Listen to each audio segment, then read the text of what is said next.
White Oak Pastures, a 150-year-old family farm in Bluffton, Georgia, has become a beacon of hope and an example for regenerative agriculture at scale under the guidance of Will Harris. The Harris family had been raising cattle using conventional farming practices for generations.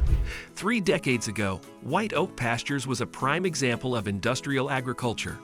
At the time, the farm was a conventional cattle feedlot, consisting of thousands of cattle fed and diet of corn, soy, and miscellaneous other industrial byproducts. The pastures were continuously grazed. In the early 1990s, Will began to notice that the land was becoming less fertile. The animals were becoming more prone to illness, and the farm's bottom line was suffering. Will knew something had to change. Will Harris was determined to find a way to regenerate the land, the animals, and the community. He began to transition White Oak Pastures to a regenerative agriculture system, which focuses on building soil health through practices like rotational grazing, cover cropping, and composting. According to Will, regenerative agriculture means that we are healing land and producing food in ways that are good for the soil, good for the animals, good for the plants, and good for the people who work here. The key to White Oak Pastures' regeneration efforts has been the holistic grazing management style, known as adaptive multi-paddock or rotational grazing. This style involves rotating livestock through multiple small fields, as often as once a day, to graze grasses for short but intense durations followed by long rest times. This practice keeps the grasses in a growth state, increasing the total forage, improving the soil health, and providing beneficial ecosystem services, such as reducing erosion, improving water quality, and increasing biodiversity. Through trial and error and a lot of innovation, White Oak Pastures has become a model of regenerative agriculture. The farm now produces beef, pork, lamb, goat, poultry, and eggs using regenerative practices. The animals are raised in a stress-free environment, allowed to graze on fresh pasture and treated humanely. The transformation in soil quality is visible at White Oak. In the fields under rotation, the soil is dark brown, rich with soil organic matter, and teeming with microbial life. Just over the fence from White Oak Pastures, fields on the neighboring farm grow row crops under the industrial system, and are primarily red Georgia clay, stripped of the rich organic matter. One recent study found that adaptive multi-paddock management in the U.S. Southeast increased the soil organic carbon by an average of 13%.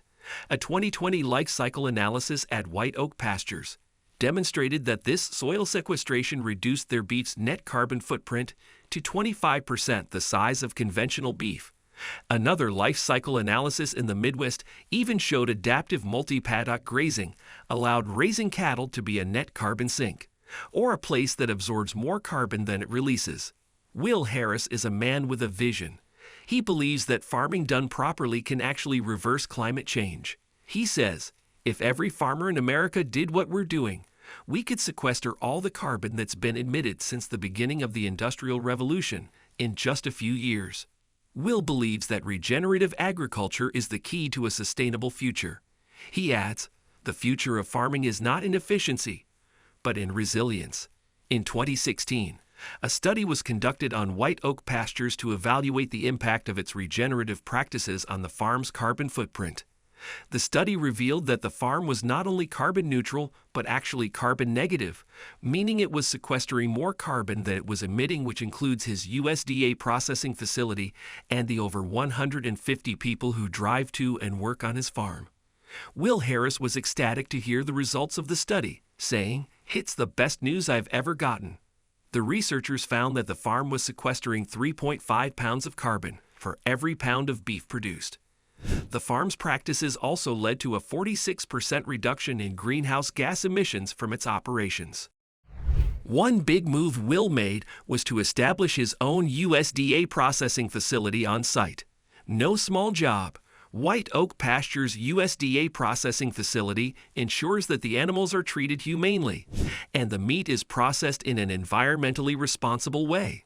Will Harris says, we are the only farm that we know of in the United States that's doing beef, pork, lamb, goat, and poultry on the same farm at the same time. The processing facility allows the farm to raise, slaughter, and process all of its animals on site, ensuring that the animals are treated well and the customers are getting the best possible product. In 2020, Will started another big project named Solar Grazing. He partnered with Silicon Ranch Corporation to begin a 3,200-acre solar farm in which sheep could be grazed, producing not only energy for his farm and processing facility, but animal production as well. Now, the panels above harvest sunlight to produce clean electricity, while the animals graze below. The animals provide natural fertilizer, eliminate the need for mechanical mowing, help control erosion, and build the health of the soil to sequester additional carbon.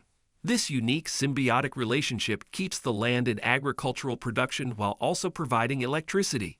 White Oak Pastures has received numerous accolades for its achievements in regenerative agriculture, including being named a James Beard Foundation Leadership Award winner in 2019. Will Harris hopes that other farmers will follow in his footsteps and adopt regenerative agriculture practices. He says, "We can regenerate the soil, we can regenerate the plants, we can regenerate the animals, and we can regenerate our rural communities." Will Harris' vision is one of a healthy, vibrant, and sustainable future for generations to come. To this day, Will continues to be a voice of change on many levels for the advancement of regenerative agriculture, family farming, and change. Do you have any thoughts about Will Harris' contribution to regenerative agriculture? Or has he inspired you to take actions?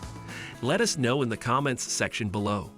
Lastly, remember that on this channel, we share the latest industry news, research, and best practices for implementing regenerative farming practices. Kindly subscribe and press the bell icon to stay updated on exciting upcoming videos.